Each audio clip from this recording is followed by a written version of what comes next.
Welcome everybody back with another unboxing and review, and in today's video we're going to review and unbox the TCL Tab 10, which is the second generation, which has been released in September of 2023.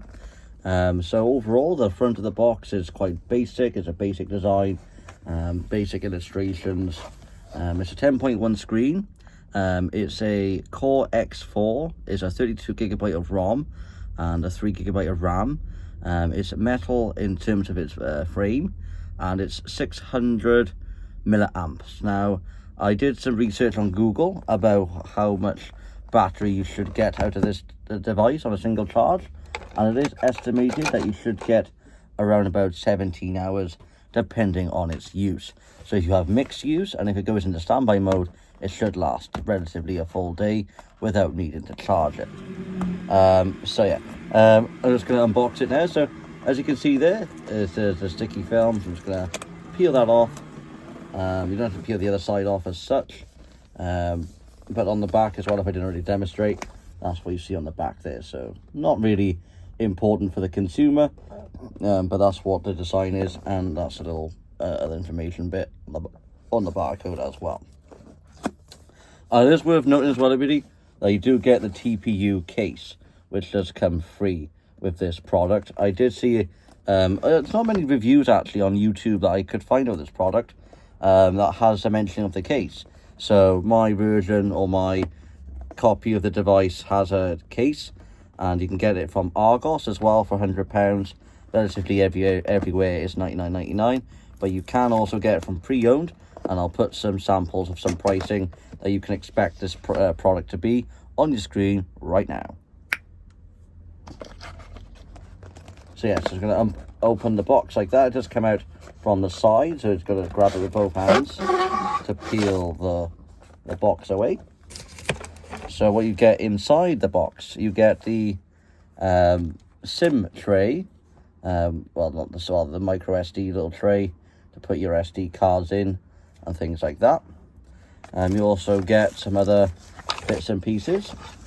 Oh, I've boxed it the wrong way, do apologise. But yeah, so you do get the device, which is on the top there. So that's the device wrapped in some, plastic bag, so it doesn't go any scratches and things. So you just peel that away, and you get the TPU case attached to the product like so you don't have to put it on itself. You do have it come with it, so that's pretty good to know, and pretty good as as an extra free addition to the device, extra protection. And you also get a services little leaflet, which doesn't really matter to the consumer. And you do get the charger, which is underneath here, I believe.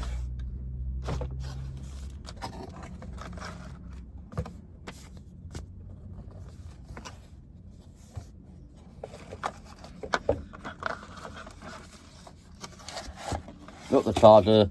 The charger's located there, really, in that side little pocket there. So it just came out because I was a bit wondering where the charger was myself actually, but yeah, it comes in that little side little slot by there.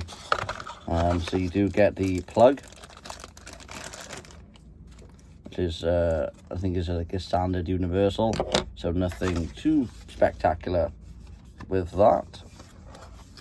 And I believe then you get the cable, which is also in that little side pocket, wrapped up in some plastic film. And that's your cable there, which is a USB-C, which is also good to know, because not many tablets now come pre-ported with micro SD. So it's good that they upgraded to the USB-C. I think it's quite good for the fast charging aspect. So that's what you get inside the package, everybody.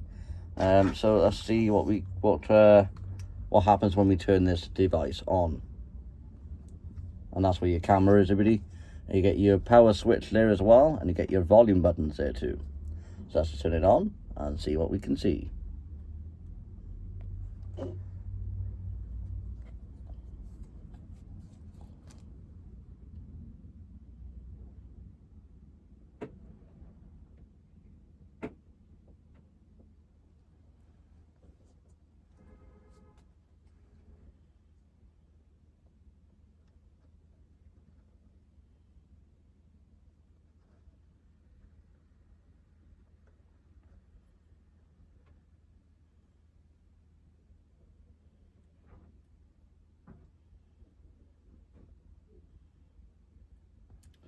So when you turn it on for the first time, everybody, it starts frontwards. So nobody can see that really well. I'm just going to zoom in a little bit quicker, a little bit zoomer there, to make it more seeable on the camera. So you get the time. So you're just going to lift it up, and then you get the hello. So you get the setup features. So it tells you your languages. Then it asks you to connect to your Wi-Fi network. So it's going to connect to the Wi-Fi information. It is very good on the hand, everybody. It is relatively lightweight. I am surprised though, because it is metal, but it has no impact on the hand.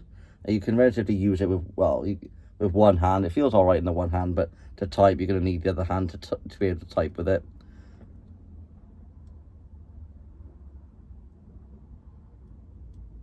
So I'm just going to show you now on what I'm actually doing here. So I'm going to blur the information out, but that's what the next step will be about. So I'm just going to click on connect.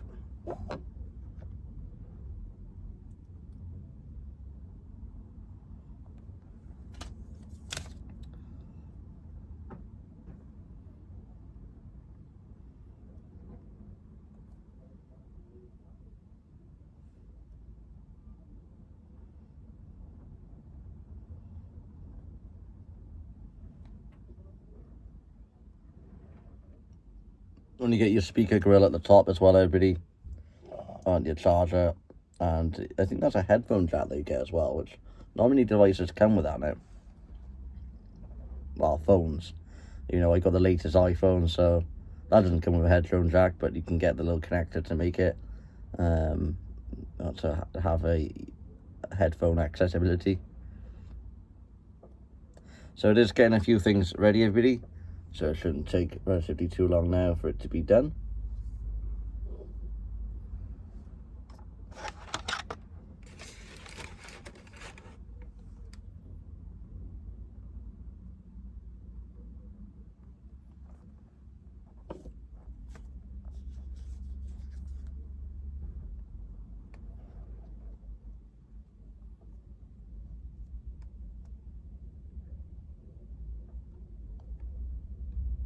It's also worth noting as well, everybody, because I did some research as well on this particular tablet. You do get Android 14 supported if it does come out. You do get Android 14, so when that releases, your tablet will be compatible with it.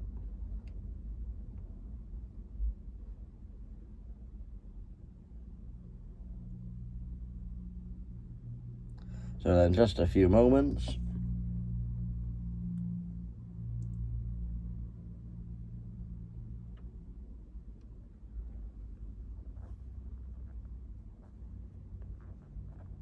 So the speed is not so bad a bit on the setup, I think, because once it's out of the box, it generally takes a lot of, like maybe 10 minutes to get it all prepared. But generally, once you completed that, it's basically then all ready to go. So as you can see there, then it says copy apps and data. So I'm not going to do that, so I'm going to click on don't copy. But it's optional if you want to sync your device with any other Android products that you might have.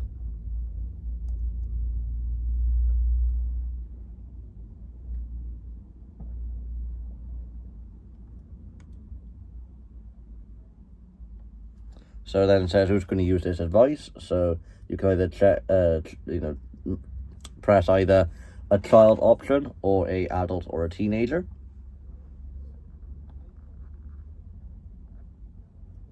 So it's going to ask you then to sign into your Google account. I'm going to click on skip for that at the moment, but I'm going to go back into the signing process once I've got into the home screen.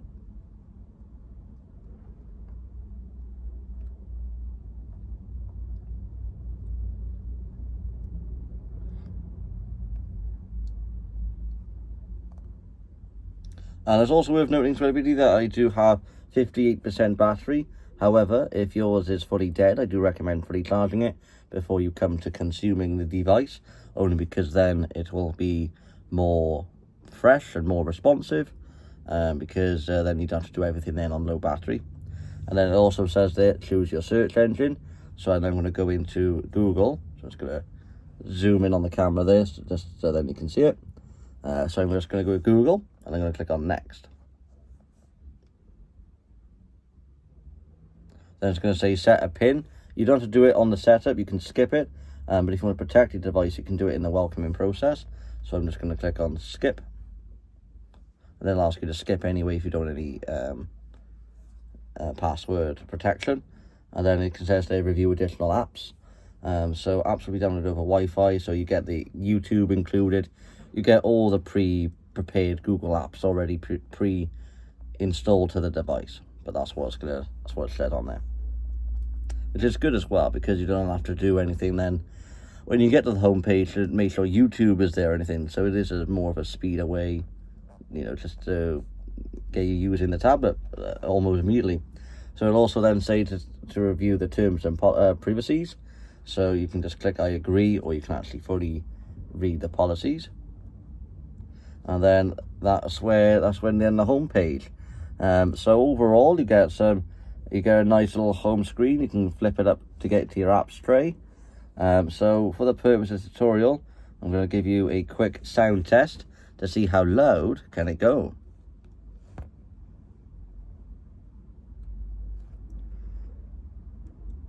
So me typing into YouTube is relatively quite quick. There's no such thing as lagging, which is really good, because I can then consume some YouTube videos without being frustrated at the speed that it's going. So I'm just going to put one of my videos on for the purpose of this tutorial.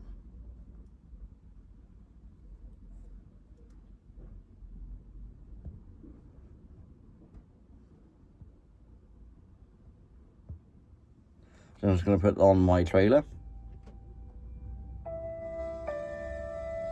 And this is full blast volume.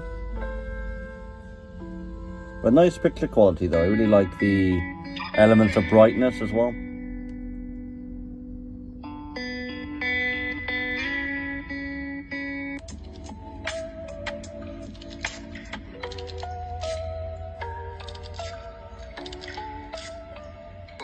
I got the adapter so I could plug it in and have the high quality audio afterwards too. So you had like 2 different versions of it. Plus there was another recorder going. What about you, Mark? So the sound on it is pretty good as well. I'm not too disappointed with that. It's really good sound quality. And if it's not that loud, you can also connect a pair of headphones to it, because it has got Bluetooth. But I'm going to run now some camera samples.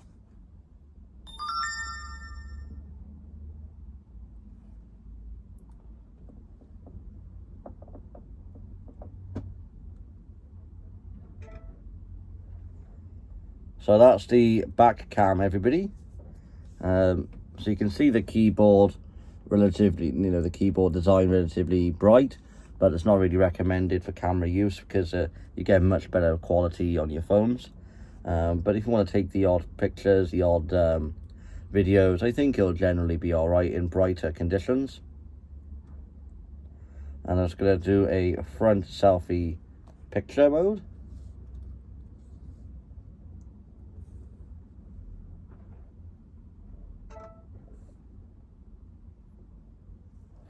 So that's me with a front picture, really, so front cam. I don't really recommend this for video calls as such, but if it's your only option, I think it'll generally be all right. But again, it depends on the brightness of the room and things like that. It does make it better in brighter conditions, but other than that, I wouldn't really recommend it for for a content creator, or for something that require more higher quality. I wouldn't really recommend it for photos. But I'm hoping I've enjoyed this little hands-on review video. Well, not review yet, because I haven't installed the apps I require. But yeah, I will update this video with a second part, so make sure you subscribe if you haven't already, and I'll catch everybody on the next video. Ta-ta for now.